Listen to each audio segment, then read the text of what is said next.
My name is Garrett Davis, and my role model is Cadmus Delorme. Where did you grow up and go to school? I grew up in the Cowes First Nation, the Ojibways First Nation. My elementary, I went to the Broadview School. Grade 7 to 9, I went to Kikishaway School, which is on Ojibways. And grade 10 to 12, I went to Cowes Community Education Center. I just recently graduated from First Nations University of Canada with a business administration degree. Okay. So yeah, I know you're really good at golf. You've done a lot of golf. What do you enjoy about golf? Golf is like life. It's you have your challenges and your opportunities, and the biggest challenge out there is yourself. It's attitude, it's discipline, and it's everybody starts at the same place and ends at the same place, and your battle is between the beginning and the end, and that's my favorite part about golf. Okay. Hold on, I can't even read these from here. My eyesight isn't good today. When did you join First Nations University? I started in 2008. I didn't know what I wanted to get into. I just was told education was important. And when I was there, I found my journey just taking numerous classes. Okay. What kind of classes did you take? I started off taking the Cree language, Indigenous studies, reading, and a math. I took those 4 because English, I was told that writing skills are important.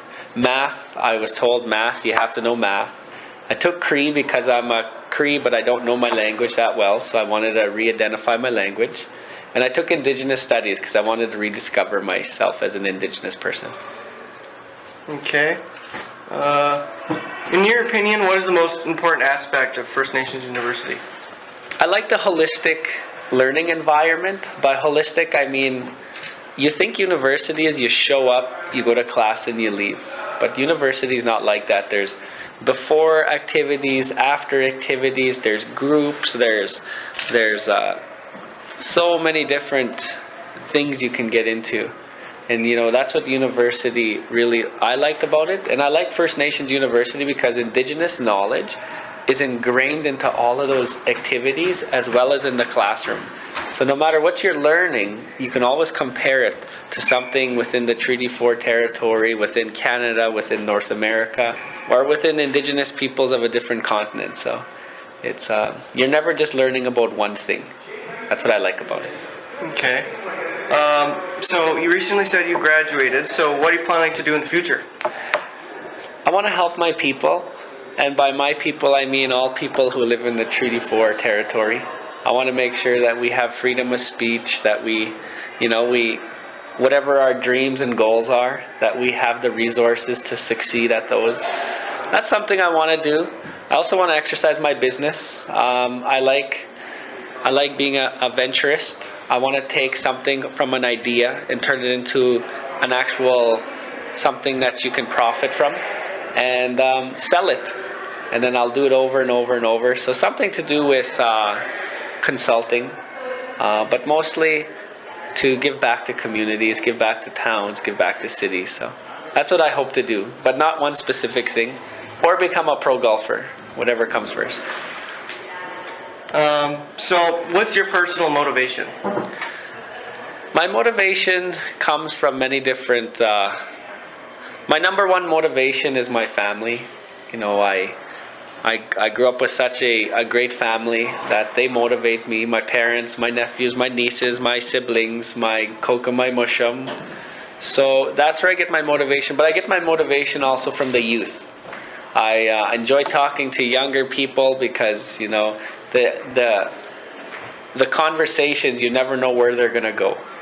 And, you get it from music, you get it from movies, you get it from the internet. Like, there's just so much opportunities out there, and that's what I like. I get my inspiration from the youth for me to do better as an individual, and also from the teachings of my ancestors. I enjoy reading legendary stories. I like the history because, in order to know where we're going into the future, we have to know where we've been in the past. And so that's where I get a lot of my motivation as well. Okay. So why do you personally believe that respect is important? Respect has to be number one, because number one, we don't all speak the same language, but we all smile and laugh in the same language. So that comes with respect, learning to smile and laugh with one another. We might agree to disagree, but down the road, we're going to need to stand shoulder to shoulder at one time in life. So even though you disagree with someone now, you give them that respect that you would want back, because down the road, you might need something from them, or they might need something from you. So that respect that they showed in the past will reflect on your unity at the moment or into the future.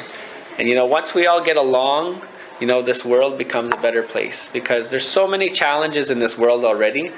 Why have that lateral violence that we have today to slow us down even more? So if we can get rid of lateral violence and bring in respect as number one for teachings and for everything that we do, then we'd be a lot better than where we are right now.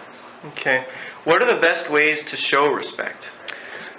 Smiling, shaking hands, just acknowledging one another, putting your electronics away and giving someone your full attention to talk to, eye contact, your body language. There's so much things to respect rather than just saying good morning. Acknowledgement is really key, but the really beneficiaries of respect come from your body language. It comes from how much you actually go outside of your comfort zone to give somebody what they might be asking for or what they need.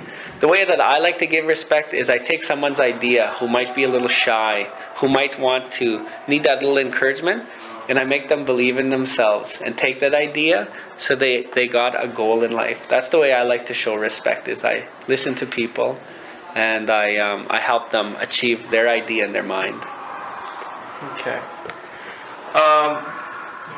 I remember when you came over to our school about a month ago or so, and you were talking about when you're doing stuff with the First Nations University, when Prince Charles came down with, and I think Camilla was. Mm-hmm. Could you talk about that story? Because that's a really good story. The university, as well as leaders and community people, mandated me to give hospitality to the Prince of Wales and the Duchess of Cornwall, Prince Charles and Camilla. So I studied them. I studied what Charles liked. He likes architecture and he likes gardens. So, we have those both at First Nations University. So I did my homework, and when I met them, I have to be Cadmus, but yet I was so in awe and wow factor that I was shaking hands and, being right next to the future king of the monarchy.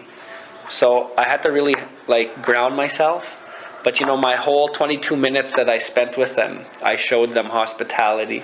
I showed them humor, because we like to laugh around here. Laughter is our medicine. Laughter is our unity. It's our glue to keeping our communities together. So I showed them a little bit of humor, but I also educated them about First Nations University and about the Treaty 4 territory. So. Okay, I think that's quite a bit of stuff, I think. Thank you very much. Yeah, you're welcome. Sitting down today. For sure, and it's an honor, and thank you for asking me to come.